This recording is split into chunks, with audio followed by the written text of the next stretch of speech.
بھارت نے اٹاری واگا بارڈر سے پاکستانی شہریوں کو واپس بھیج دیا۔ جموں کشمیر کے پہلگام میں دہشت گردانہ حملے کے بعد ہندوستانی حکومت کی طرف سے پاکستان کے خلاف لیے گئے فیصلوں کا اثر جمعرات کو اٹاری واگا بارڈر پر دیکھا گیا۔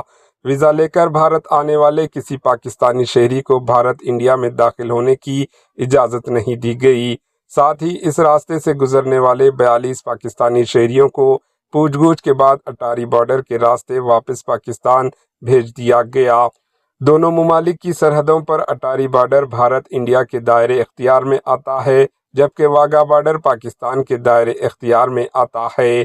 عام دنوں کی طرح جمعرات کی صبح تقریباً 11 بجے پاکستان سے 100 سے زائد مسافر بھارت انڈیا جانے کے لیے اٹاری واگا بارڈر پہنچے۔ ان پاکستانی شہریوں کو بھارتی حکومت کے فیصلے کا علم نہیں تھا۔ اس کے باوجود بھارتی فوج حکام نے انہیں نئے فیصلے سے آگاہ کیا اور انہیں بھارت میں داخلہ دینے سے صاف انکار کر دیا۔ Bureau report AHN news. AHN news کے YouTube چینل کو سبسکرائب کریں اور بیل آئیکن کو دبانا نہ بھولیں تاکہ آپ کو ہر نئی آنے والی ویڈیو کا نوٹیفیکیشن بر وقت مل سکے۔